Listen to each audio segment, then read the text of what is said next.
Hey everyone, welcome to the FU Cancer Podcast.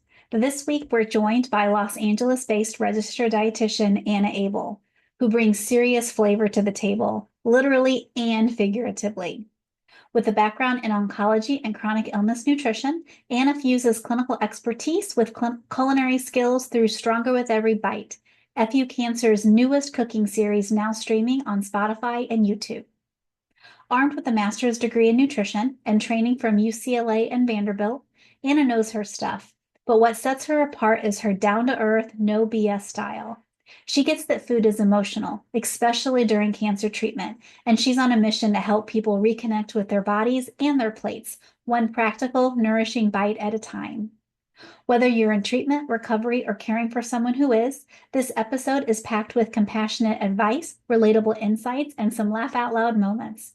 Anna keeps it real and keeps it tasty. Thanks for listening to the FU Cancer Podcast. My name is Christina Rollins. I'm a dietitian, mom, and wife to a pretty awesome cancer survivor. We said FU to cancer nearly 25 years ago and are still going strong. I'm excited to share the FU Cancer movement, where we are a community of survivors, fighters, caregivers, and advocates, connecting our shared experiences, passion, and determination to live a holistic and well-balanced life. Stay tuned, because we've got a lot to talk about. So Anna, welcome to the FU Cancer Podcast. So happy to be with you here tonight. Thank you so much for having me. I'm so excited, and I'm so excited just to be a part of this in general. So tell us about your cooking series, Stronger with Every Bite. Yeah, so this is definitely something I'm really passionate about. Between culinary and just helping individuals who are undergoing treatment or just who have cancer or are working on cancer prevention, I think it's super important. And I think where this kind of came from is that a lot of the times when you go to the hospital or you go to a clinic or something like that, you see, you get handed a brochure or a pamphlet on something to eat. And that's great and they're really useful. But I think what is kind of missing a lot of the time is the how. And I actually read this study a couple weeks ago that was talking about individuals who are undergoing treatment had higher success rates when they were taught like some culinary skills. So that really comes in hand, like pertinent here, because it's really easy to know kind of what to eat. It's hard to know how to do it. And I really aim to bring super approachable and realistic meals to people, and not overcomplicate it, because it's really easy to overcomplicate nutrition and overcomplicate cooking into something that might be, unapproachable. And then, as far as the recipes themselves go and kind of my goals in it, I like to emphasize whole foods, good quality protein, and high fiber ingredients. And where that kind of came from is there is a lot of emerging research, particularly on the gut microbiome. And so fiber, I feel like, is shown thus far to have a strong relationship to a strong immune system. So I always try to put fiber into the recipes. And as for protein, it helps rebuild and it helps nourish. And whole foods in general, I just feel like you can't go wrong. I've looked at a lot of different types of diets, from like Mediterranean to plant-based to DASH, and even a really unique one called the ITIS diet, which is an anti-inflammatory protocol.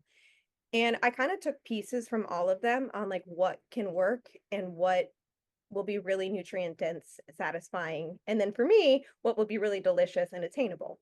But yeah, the goal basically is to make nutrition more simple and more accessible. How can quick recipes support nutrition, specifically during cancer treatment? That's a really good question. I think when something feels overly complicated or overly convoluted, it becomes a barrier. I think it can cause burnout. I think it might be easy to give up on it before you even started or early in there. And when you're going through treatment, you might not have a ton of energy to spend in the kitchen. Um, I think it's really important to create meals that are realistic, attainable, that taste good, that feel nourishing, and don't take up your whole evening, right? Mhm. I think meals that take 30 minutes or less can make a huge difference, not just for your health, but for your time. Finding that balance between nourishment and like being human can be complicated, right? So I want to kind of take that piece out. And just for an example, I did like an apple crisp recipe recently. And that's 5 minutes of prep, and it's filled with fiber and protein and antioxidants. And it's something that tastes really like familiar and almost nostalgic, but Mhm. it's packed with nutrients. And once again, 5 minutes. So yeah. So, what are the benefits of easy to prepare meals for individuals who are experiencing fatigue or just really low energy, where they don't want to cook and do these big preparation things? Yeah, that's valid. It can be really daunting. I think one of the biggest benefits of easy to prepare meals, especially when you're dealing with fatigue or low energy, is that it makes eating more nutritiously like possible and simple. When your energy is limited, I think the idea of spending a lot of time in the kitchen can sound impossible. Um, Even if you know what you're eating and what you're supposed to be eating. Um, So when meals are quick and simple, I think that it kind of removes that barrier and it makes it more realistic to nourish yourself consistently. Mhm. Another big piece of it is time. I would rather you use your time to rest, recharge, and be present in your life, because I feel like that's equally important. And I was thinking of another recipe here where, I think I get this question a lot from clients of like, how do I meal prep and have enough food, and like there's not enough time in the day. But an example is the kale and white bean chili. It's Mhm. 20 minutes of prep and 20 minutes it sits on the stove and boils. And during that time, you can kind of do whatever you want. But you have food that will last you potentially anywhere from 2 to 4 days. So Mhm. that 20 minutes you spent prepping kind of pays out over the next 4 days. And you don't have to worry about having energy the next day or the next day after that because you already have food prepared. And these are recipes that they're good recipes. So it's not like you're making this special food for yourself and then a different meal for your family. These are recipes that everybody can enjoy. I love that you mentioned that because I want them to be as buildable as possible. I think people might notice that I might have not have certain types of protein in them. In my household, personally, we have different types of protein that we all eat, Mhm. and I'm sure I'm not the only one. Or somebody may have a different preference. I want you to be able to add what you want, take away what you want, have it be a little bit more flexible. Mhm. So let's talk a little bit more about immune function. How can these nutrient dense meals help build immunity for individuals experiencing cancer? So I always try to focus on making recipes that are nutrient dense, but like super approachable. Mhm. For like specifically for immune function, you want to focus on foods that let your immune system do its job. Um, I think plenty of fruits and vegetables, the more color, the better.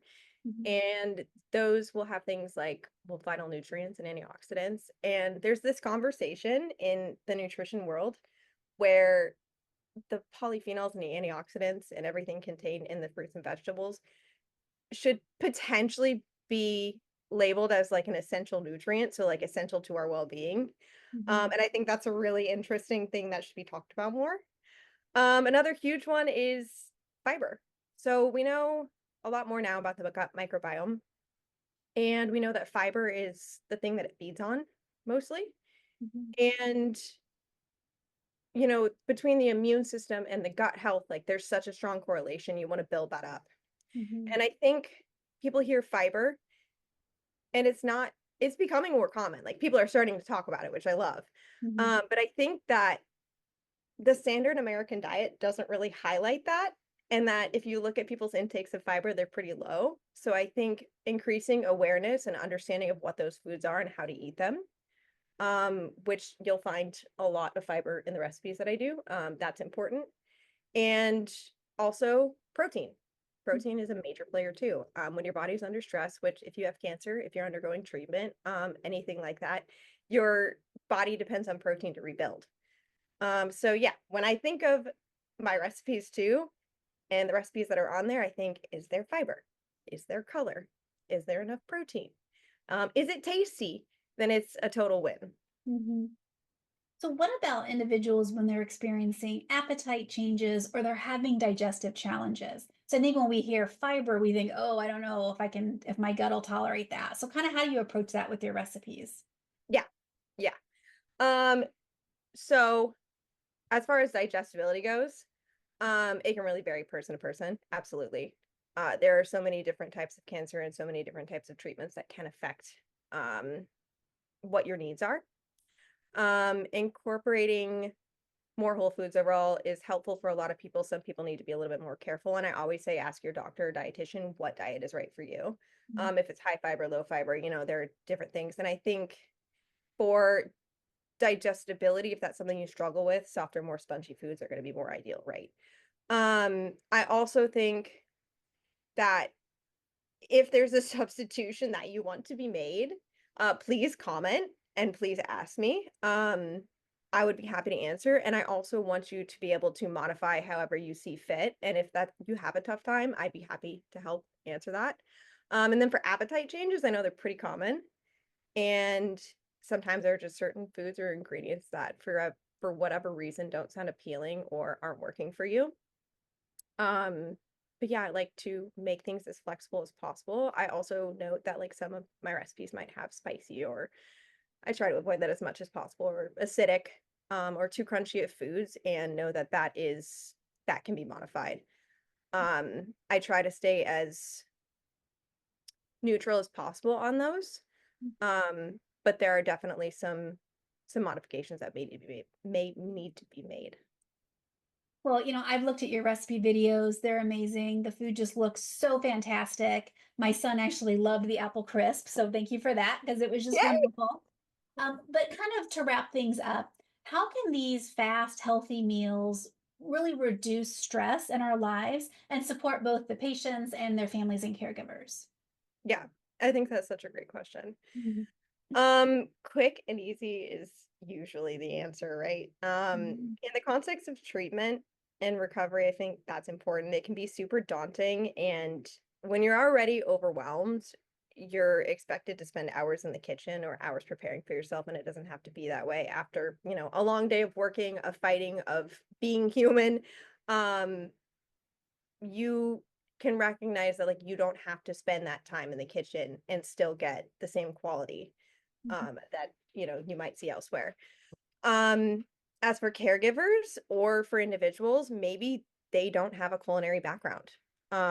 Maybe they're not used to cooking. Maybe it's really overwhelming to them. And I also am going to share on that note too that like I am not a culinary. I've not been trained formally. I learned in grad school things, and I am self-taught. So that being said, um, if I can make it, you can make it too. And that's my goal, to make it as realistic as possible. Because at the end of the day, food should be a comfort and not a burden. It's not about, well, it's not just about nourishment. It's about giving people a sense of ease and comfort when there might be a lot going on or a lot that can feel uncertain. Mhm. And I feel like Stronger with Every Bite is really about empowering people to care for themselves or their loved ones with simple meals that heal. Well, Anna, this is also wonderful. Thank you so much for taking time out of your schedule to chat with us today. Thank you. Thanks for having me. I really Mhm. appreciate it. And listeners, be sure to check out Stronger with Every Bite. It is available on Spotify and YouTube. And of course, visit the FU Cancer website at fucancer.health. We've got a library of nutrition, activity, and mental health resources that have been curated by cancer care experts just like Anna. So until next time, I'm Christina Rollins. Thanks for listening.